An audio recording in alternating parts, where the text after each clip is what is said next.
Horror story. पुरानी हवेली का रहस्य। गांव के किनारे एक पुरानी हवेली थी जिसे सब भूतिया हवेली कहते थे कि उस हवेली में जो भी गया वो कभी वापस नहीं लौटा। गांव वालों ने कई बार अजीब चीखें और खामोशियों के बीच कदमों की आवाजें सुनी थीं, पर किसी में भी उस हवेली के अंदर जाने की हिम्मत नहीं थी। एक रात गांव के 3 दोस्त राहुल, सुमित और नेहा ने हवेली के रहस्य को सुलझाने का फैसला किया। वे अपनी मशालें लेकर आधी रात को हवेली की ओर चल पड़े। हवेली के पास पहुंचते ही ठंडी हवाओं ने उन्हें घेर लिया और दरवाजा अपने आप धीमे से खुल गया। हवेली के पास पहुंचते ही ठंडी हवाओं ने उन्हें घेर लिया और दरवाजा अपने आप धीमे से खुल गया।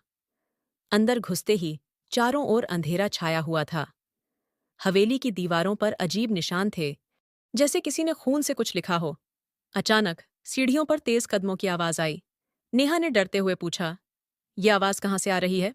तभी एक छाया सीढ़ियों से उतरती हुई दिखाई दी। उसका चेहरा सफेद और आंखें लाल थीं। उसकी चाल धीरे धीरे राहुल की ओर बढ़ने लगी। राहुल ने भागने की कोशिश की, लेकिन उसके पैर जैसे जमीन से चिपक गए थे। नेहा और सुमित ने उसे खींचकर बाहर निकालने की कोशिश की, लेकिन हवेली के दरवाजे खुद ब खुद बंद हो गए। तभी एक भयानक चीख सुनाई दी और छाया गायब हो गई।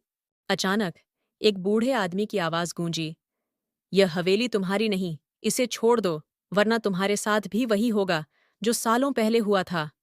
वे तीनों डर से कांपते हुए दरवाजा तोड़ने लगे। जैसे तैसे वे हवेली से बाहर निकले। बाहर आते ही हवेली एक भयानक चीख के साथ गायब हो गई, जैसे वो कभी थी ही नहीं। गांव लौटते वक्त वे समझ चुके थे कि कुछ रहस्य हमेशा रहस्य ही रहने चाहिए।